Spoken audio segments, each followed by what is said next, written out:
मैं बेबाक तरीके से आपको बताना चाहता हूँ, ना तो वो पहले वाली कांग्रेस रही है। भारतीय जनता पार्टी को तो आप सभी लोग जानते हैं, आप तो बहुत पुराने सीनियर पत्रकार हैं, जर्नलिस्ट हैं। कभी लोकसभा में 2 सीटें हुआ करती थी।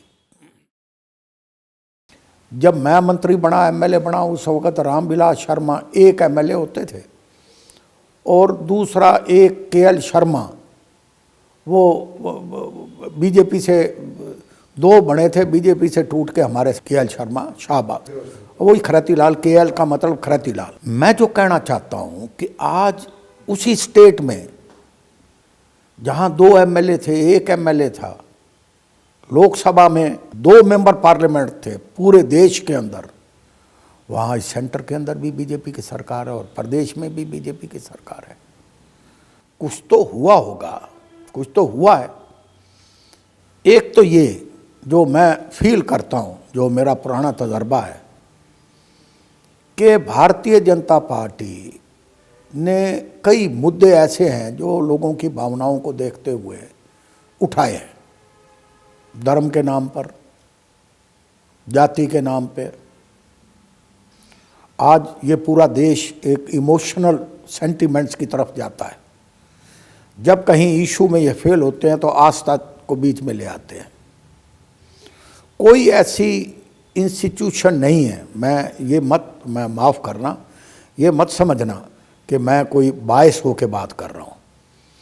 कोई इंस्टीट्यूशन ऐसी नहीं है, चाहे जुडिशरी हो, चाहे इलेक्शन कमीशन हो, चाहे आपका सीबीआई हो, चाहे ईडी हो, चाहे इनकम टैक्स डिपार्टमेंट हो, कोई इंस्टीट्यूशन ऐसी नहीं है जिसको इन्होंने अपने इन्फ्लुएंस में ना ले रखा हो। एक कोई चैनल, माफ़ करना, आप मैं पहले तो नहीं कह सकता कोई मेरे खिलाफ कोर्ट में चला जाएगा, लेकिन हम वहाँ भी कोई बात कहते हुए थोड़ा सा गुरेज करते हैं कि पता नहीं ये सरकारी भाषा बोलेंगे तो ये चलाएंगे, वरना चलाएंगे कि नहीं चलाएंगे। आज पूरे देश के अंदर media, print media, electronic media, इनके जो ऊपर मालक बैठे हैं, जो मुखिया बैठे हैं, मैं ये कहता हूँ कि जहाँ लोगों के करैक्टरिस्टिक्स में भी फ़र्क आए हैं, जहाँ लोगों के अंदर भी मूल चूल भावनाएं बदली हैं। मेरे टाइम में मैं ईमानदारी से बता रहा हूँ, मेरे पास होम का महकमा था, मेरे पास लॉ एंड जस्टिस का महकमा था, मेरे पास जनरल एडमिनिस्ट्रेशन मेरे पास था, चीफ मिनिस्टर का फुल कॉन्फिडेंस था मेरे ऊपर। और आज अगर मैं उसी से तुलना करूं तो आज अनिल विज साहब होम मिनिस्टर हैं। एक जिंदा दिल इंसान को मुर्दा बना रखा है, उसकी क्या हालत कर रखी है। फ्लाइंग स्क्वाड उसके पास नहीं, आपके क्या नाम है, सीआईडी उसके पास नहीं, विजिलेंस उसके पास नहीं। 45 ऑफिसर्स के ट्रांसफ़र की फाइल पेंडिंग पड़ी है चीफ मिनिस्टर के ऑफिस में, वो ट्रांसफ़र नहीं हो रहे। तो मैं जो बात कहना चाहता हूँ कि उस वक़्त पॉलिटिकल लीडर्स की कुछ सोच डिफरेंट होती थी। जहाँ हम उस वक़्त भी था कि चीफ मिनिस्टर के पास पावर सेंट्रलाइज थी, सिस्टम वही चला आ रहा है अकॉर्डिंग टू द कॉन्स्टिट्यूशन, लेकिन अब तो बिल्कुल ही सत्यानाश हो रहा है। लोगों की वैल्यूज़ ख़त्म हो गई हैं, पॉलिटिकल लीडर्स की कोई वैल्यू नहीं रही। ब्यूरोक्रेसी सरेआम धन जोड़ने में लगे हुए हैं, कोई किसी पे कोई अंकुश नहीं है। मैं अभी एक चैनल को मैं अभी एड्रेस करके आया हूँ, बाबा राम रहीम की बात मेरे से पूछने के लिए आए थे, तो कहने लगे जी आज उन्होंने सरेंडर किया है। मैं कहा वो तो ऑलरेडी सरेंडर्ड है, बाहर भी हैं अंदर भी हैं, वो तो हर जगह विराजमान है। जेल सुपरिटेंडेंट भी, उसका ट्रांसफ़र भी वही रह सकता है, जेल सुपरिटेंडेंट भी जो बाबा राम रहीम की पैरोल पे हो। आज सिस्टम सारा उन्हीं के हिसाब से चल रहा है। कारण, उसके पीछे कारण क्या है? कारण ये है कि वो कम से कम 15 से 20 कॉन्स्टिट्यूंसीज में मैटर करते हैं। वोट की राजनीति के ऊपर उनका प्रभाव है। आज सरसा, हिसार, ये जो उधर फतेहाबाद की ये इस साइड की जो बेल्ट है, ये हैज़ ए इन्फ्लुएंस। मेरे कहने का मतलब ये है कि जहाँ अब आप एक बात देखिए, मैं जो बात कहना चाहता हूँ, ज़ीरो टॉलरेंस। आज किस तरह से मुख्यमंत्री जी ने विधानसभा के अंदर एक वो खेल मंत्री संदीप सिंह को के इशू के ऊपर कोच के साथ छेड़छाड़ का मामला जब विधानसभा में आया तो कैसे कहते हैं, नहीं हटाऊंगा, नहीं हटाऊंगा, नहीं हटाऊंगा। ये क्या प्रजातंत्र का मजाक नहीं? ये क्या डेमोक्रेसी का मजाक नहीं? राहुल गांधी, मैं समझता हूँ, मैं अपनी भावनाएं छुपाता नहीं हूँ, वो एक पॉलिटिकल आदमी कम है, तपस्वी ज़्यादा है, संघर्ष कर रहा है, डायनेमिज्म है, उम्र उनके पक्ष में है, संघर्ष काम आएगा, लेकिन उनको सत्ता की भूख नहीं है। ही डजंट बादर।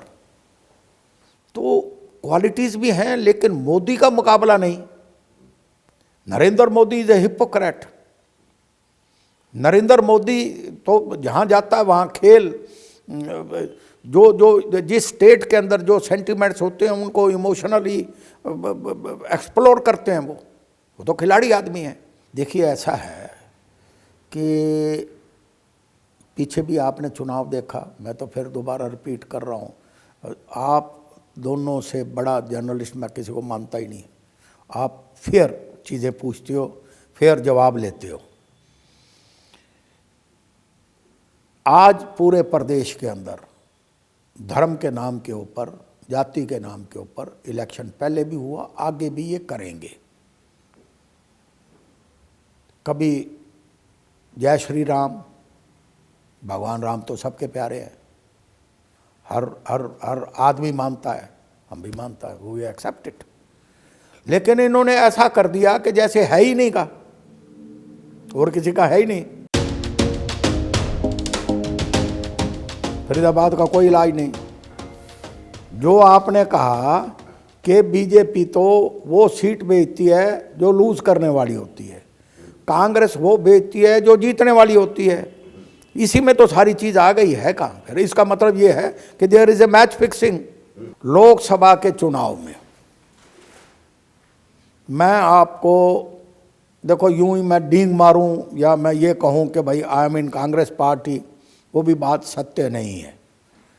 लेकिन 4 सीटें मिनिमम कांग्रेस पार्टी जीतेगी। कौन कौन सी 4? रोहतक, सोनीपत, दोनों सीटें जीतेगी। नंबर 3 फरीदाबाद सीट हम जीतेंगे। जीतेंगे कैसे? टिकट मिल जाएगी वहाँ। 4 लाख कम। आप कह रहे हो, ठीक है, वहाँ आउटसाइडर वोट बहुत ज़्यादा है, मैं I agree, I endorse what you are saying. लेकिन अब एक अंतर है, जो आप कह रहे हो ना, उसके अंदर चेंजेस है। चेंजेस क्या है कि लोग आज नरेंद्र मोदी जी की शैली में बहुत भारी गिरावट है। सुनिए, आज आम आदमी 2 दिन पहले 50 रुपये सिलेंडर का बढ़ा दिया, 1200 रुपये का सिलेंडर है। आप घर में जाके बात करो ना। मेरी गाड़ी एक ट्रैफिक वाले ने रोक ली, मैंने सीट बेल्ट नहीं बांध रखी थी चंडीगढ़ में, तो मैंने जब गाड़ी रोकी तो मैं तो जो चालान करते तो चालान होने देता, लेकिन किसी ने पहचान लिया, कहने लगे हो बत्रा साहब आप तो गृह मंत्री रहे हैं।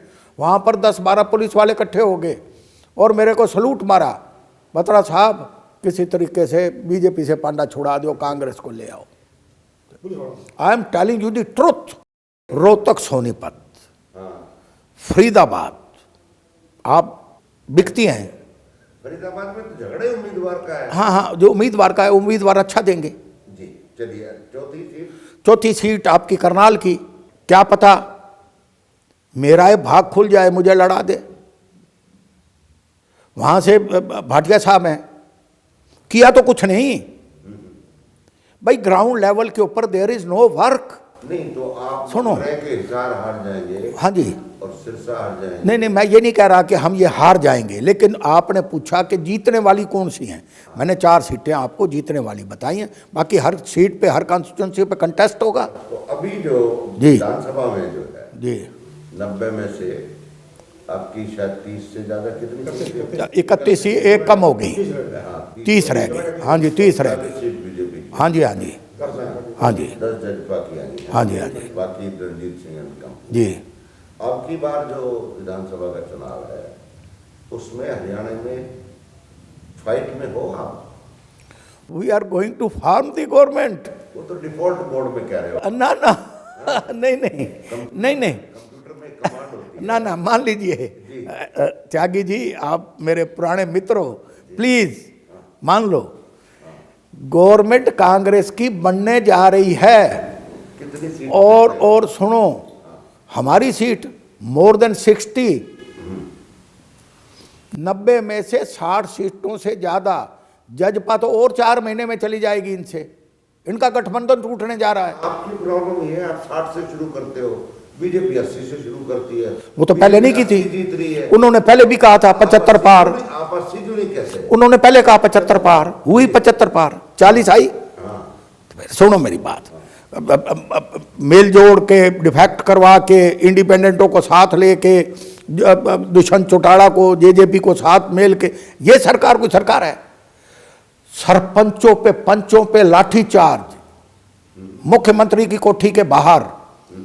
आज से 5 दिन पहले मुख्यमंत्री श्री मनोहर लाल जी खट्टर, आदरणीय मुख्यमंत्री, मेरे समाज से हैं, एमडी यूनिवर्सिटी के ऑडिटोरियम के अंदर प्रोग्राम, स्टूडेंट्स बुलाए गए, इसलिए बुलाए गए कि खट्टर साहब जिंदाबाद के नारे लगेंगे।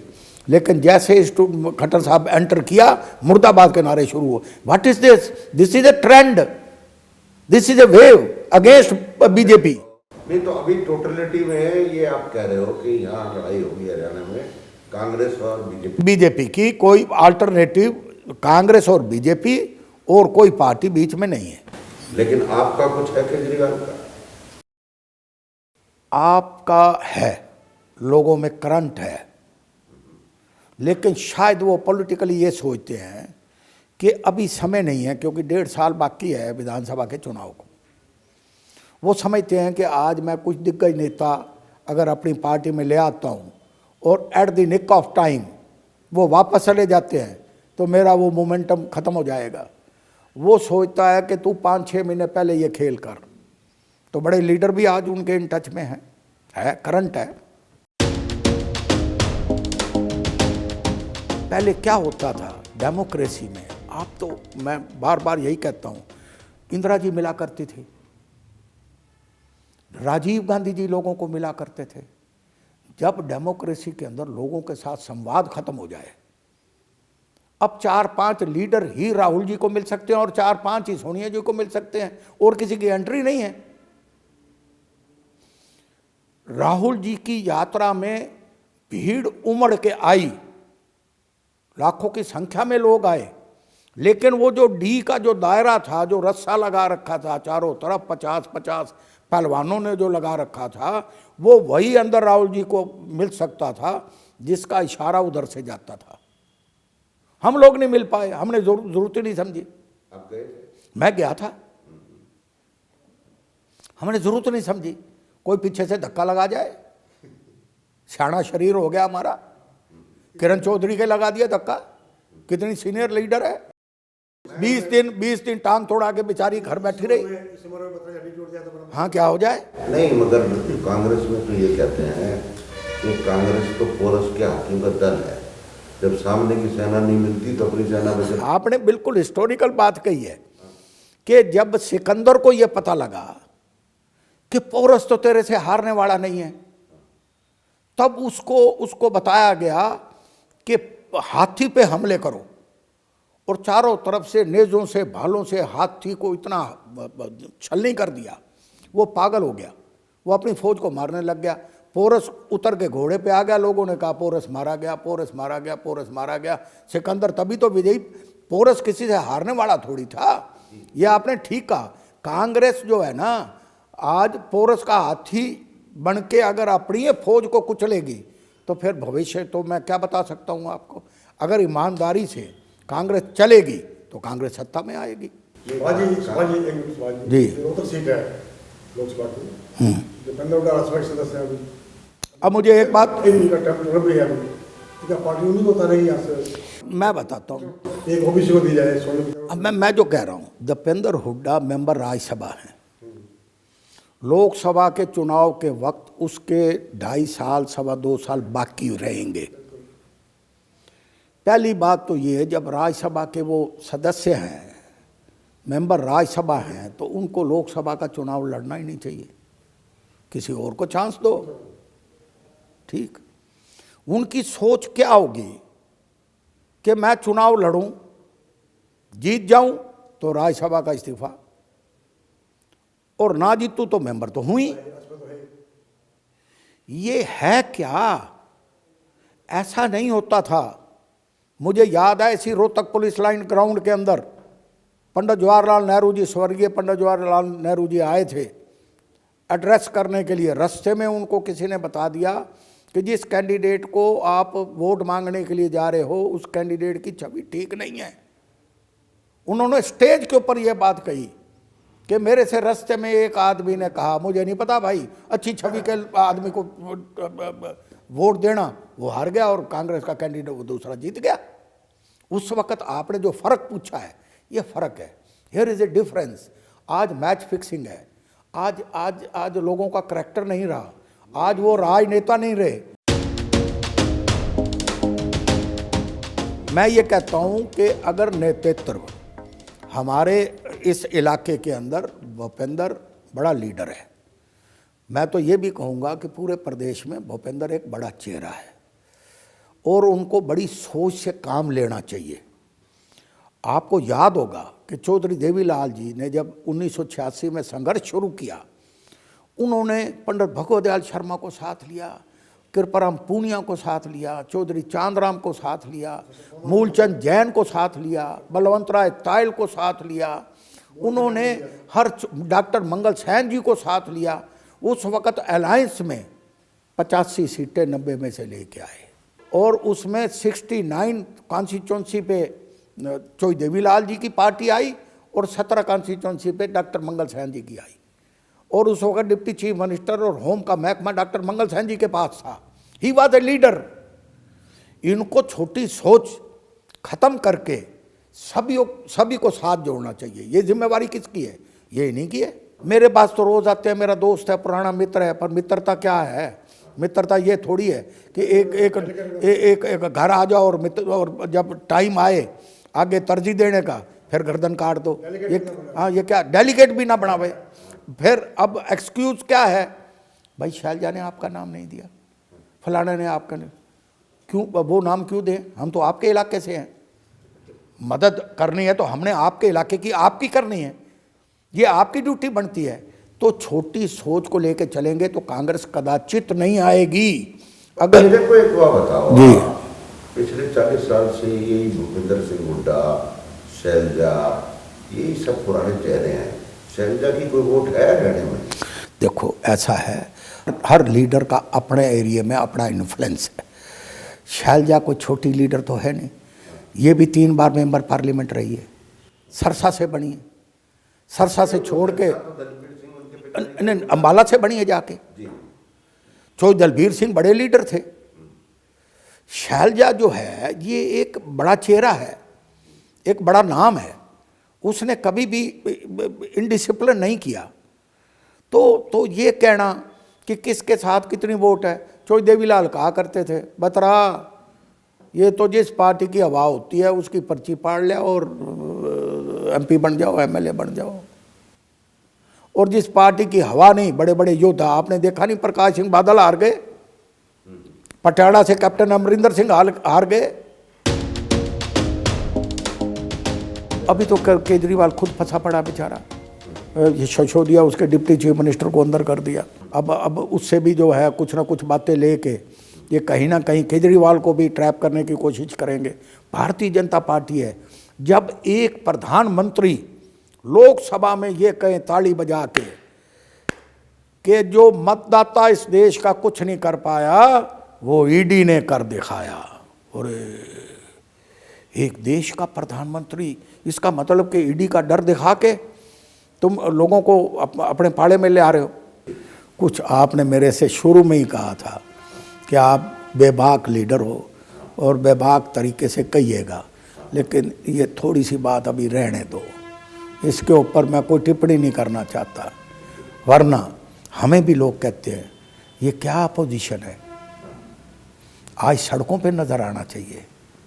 एक औपचारिकता पूरी करके आप ज्ञापन दिखा रहे हो, सौंप रहे हो, ये ठीक नहीं है। आज तो मुझे याद है चौधरी देवीलाल जी ने रास्ते रुकवा दिए थे, पेड़ कटवा कटवा के रास्ते बंद कर दिए थे, ब्लॉक कर दिए थे।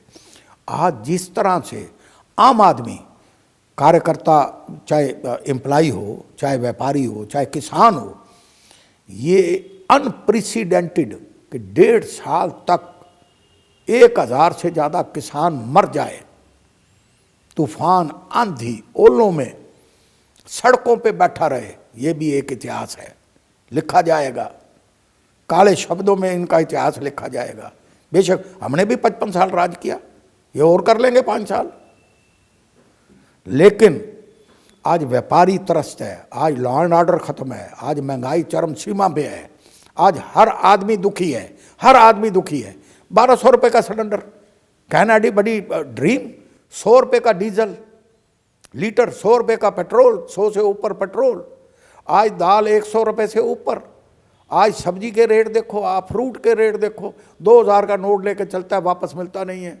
मजदूर को बेचारे को 500 रुपये लेबर मिलती है, वो अपने तंबाकू में उसमें बेचारे ने भाई गम किसी तरीके से बुलाना तो है। अनएम्प्लॉयमेंट चरम सीमा पे है।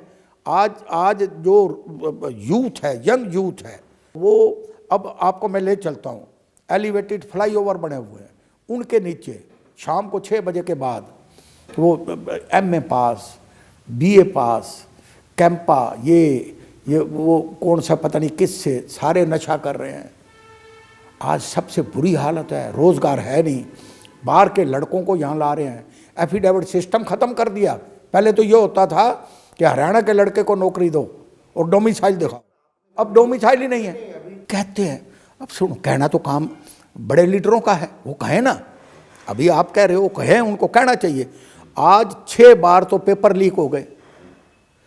अब 0 टॉलरेंस, अगर मान लो किताब लेके आपने बैठना है, पेपर पहले ही लीक हो गया, आपने उसी हिसाब से जाके रिटर्न क्वालिफाई करना है, नौकरियां हमें कहाँ मिलेंगी?